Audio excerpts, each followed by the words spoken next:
बेटा क्या नाम आपका? भाई क्या हुआ था? वो टक्कर मार के एक गाड़ी में लेके गए। टक्कर मार के एक गाड़ी में लेके गए। कितने लोग? वो 5। 5 लोग। कहाँ से कहाँ लेके? लेके? 2-3 गाड़ी थी। वो पहले मिलन पे लेके गए थे। हाँ? मिलन ढाबा। उसके बाद उसके बाद वो आगे लेके गए थे सुनारिया बावी, वहाँ से गाड़ी एक्सचेंज करी थी। क्या कुछ कह रहे थे? कुछ कह रहे थे? वो कह रहे थे बोलो वो पहले बता सकते बता दो। बोलो क्या कह रही थी? यही कह रहे थे कि अपने पापा को समझा दो क्या कह रही थी? कि वो उनकी बातों में आ गए, लोगों की बातों में। इलेक्शन का कह रहे थे, वो परसों इलेक्शन है, उस बारे में क्या कह ऐसे कह रहे थे कि परसों के बाद देख लेंगे कौन क्या। अच्छा फिर छोड़ के किस टाइम छोड़? मिलन पे ही छोड़ के गए। कितनी देर? क्या करने गए? मिलन पे उन्होंने छोड़ा था, फिर ये गाँव के लेने आए थे। तो कौन थे ऐसे नहीं पता? जो नाम ले रहे थे किसी का कुछ नाम मैं जानता नहीं। जानते। हाँ जी जरूर, क्या हुआ था?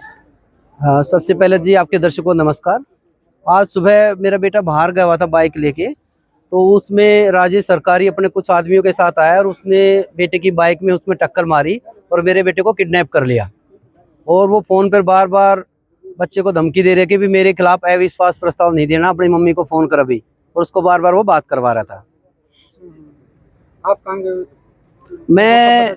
मैं लगभग यहाँ से मानकर चलो हिमाचल के आसपास था। मैं हमारे सभी साथी पार्षद साथीगण गए हुए थे वहाँ पे घूमने फिरने। तो जैसे मेरे को मैसेज लगा मैं वहाँ से निकल लिया था। मैं अभी जस्ट 1 घंटा पहले गांव में पहुँचा हूँ।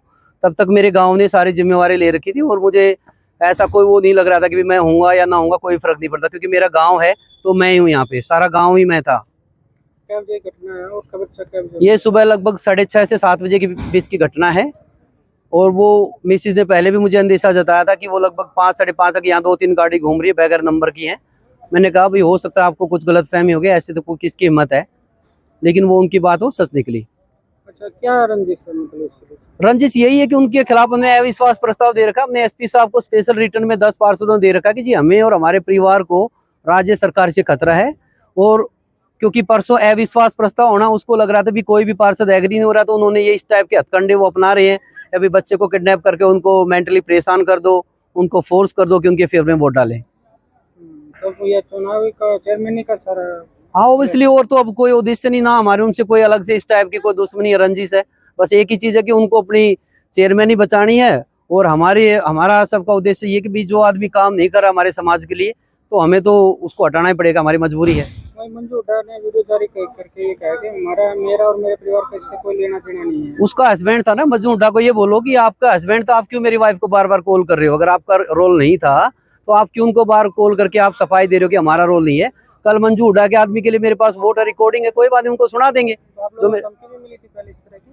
नहीं धमकी तो नहीं, धमकी तो कैसे दे देंगे? प्रशासन किस लिए है? एसपी क्यों है? वो हमको धमकी देंगे, हम पहुंच जाएंगे वहां पे, मेरी पूरी बार मेरे साथ है। किसी को धमकी देने का ये प्रजातंत्र है, किसी को अधिकार नहीं है। और ना हम डरते किसी से, ना हम डरेंगे आगे भी। तो बेटे से बात हुई? हाँ बेटे से बात हुई है। तो क्या बताया उसने? बस उसने वही बताया जो मैंने आपको बताया कि ऐसे बच्चे को ले गए थे। हालांकि ना उन्होंने उनको कोई गलत बात की, ना उनको कोई पिटाई की। उनका तो ये था कि भी मेंटली परेशान करके इनकी मम्मी को वो बोल दो, अब वोट ना डाले। नमस्कार। सुबह से भाई मेरे पास कई मीडिया साथियों का फ़ोन आ चुका है कि भाई जो हमारे पार्षद हैं नीलम, उनके बेटे को किसी ने अगवा कर लिया है। और वो मैडम आपका नाम ले रहे हैं या आपसे जुड़ी सारी चीज़ें बोल रहे हैं। तो मैं आप सभी को ये बताना चाहती हूँ मीडिया के माध्यम से कि मेरा इन सारी बातों से कोई लेना देना नहीं है।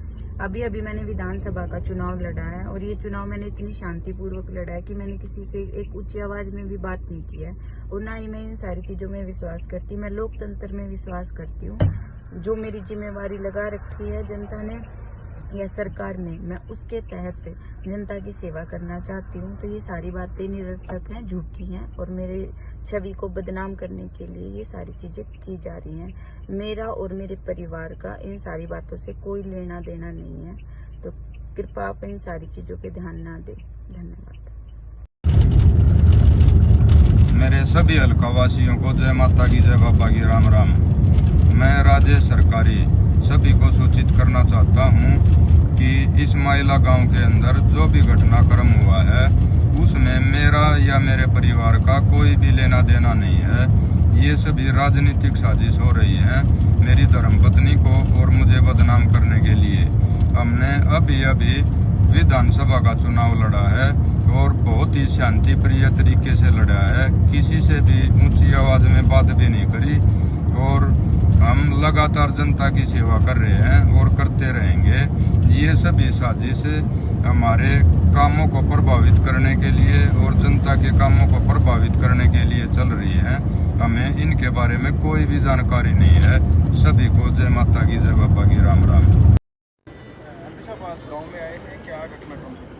देखिए, बड़ा दुर्भाग्य की बात है कि जो जिला परिषद का चेयरमैनी का हमारा चुनाव है रोहतक ज़िले का, तो जो एक हमारे जगबीर जी जो इस्माइला गांव से, उनके बेटे को सुबह जो है ये किडनैप करने का काम किया गया इस चुनाव को मद्देनज़र लगते हुए।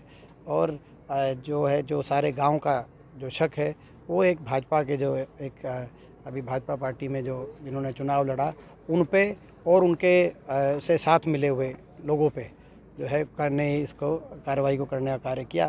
तो ये इससे ज़्यादा दुर्भाग्यपूर्ण बात नहीं हो सकती। और सुबह से हम जिला प्रशासन के भी टच में हैं कि इस तरह की कानून व्यवस्था की परिस्थिति असहनीय है। ये अपराधियों को इस तरह का खुला जो है लाइसेंस देना ये असहनीय है हमारे इलाके के लिए, हमारे प्रदेश के लिए। और इसमें यही पुलिस प्रशासन से सुबह से लगातार हमारी बात हो रही है। हमने कहा कि भाई इसमें कोई राजनीति से ऊपर उठ के पूरा इलाके की ये मांग है कि कोई अपराधी बचे ना, कोई बख्शा ना जाए और इन पे एक उदाहरण के रूप में कार्रवाई की जाए कि भाई इसे कड़ी से कड़ी कार्रवाई जो हो सकती है वो किए, ताकि हमारे क्षेत्र के अंदर, प्रदेश के अंदर अपराध यूँ अपना जो है अपना सिर ना उठाए। और मैं सरकार से ये भी यही कहना चाहता हूँ कि सरकार जो ये सरकार बनी है ये भी शाम दाम दंड भेद और छल कपट की राजनीति करके सरकार बनी, लेकिन कम से कम ऐसी सरकार जो है इस तरह की अगर जो इनकी कार्यशैली रही है चुनाव में भी हमने देखा विधानसभा, अब उसको अगर ये नीचे भी अगर छोटे चुनाव में भी इस तरह के उतारने का कार्रवाई अगर की जाएगी तो ये असहनीय होगा प्रदेश के लोगों के लिए। और हम कहते हैं ईमानदारी से इस तरह की अगर कोई कोशिश होगी तो उसके खिलाफ डट के खड़े रहेंगे। परिवार भी ट्रॉमा में होगा, कोई सिक्योरिटी की मांग की? बिल्कुल सिक्योरिटी मिलनी चाहिए, पूरी कार्रवाई होनी चाहिए, सिक्योरिटी भी दे जो है परिवार को और बाकी पार्षदों को सिक्योरिटी भी मिले और कार्रवाई भी हो। ऐसे कैसे खुले में लोग इस तरह का जो है कर सकते हैं। और इस यही नहीं, बहुत से पिछले 2-4 दिन पहले एक हमारे गांव से जो एक हमारे पंडित जी हैं रमेश जी, उनके बेटे को भी इसी तरीके से लेके और उनका मर्डर किया गया। तो कुणाल हमारे स्वर्गीय कुणाल हमारे बेटे को इसी तरीके से बेरी में उनकी डेड बॉडी मिली है।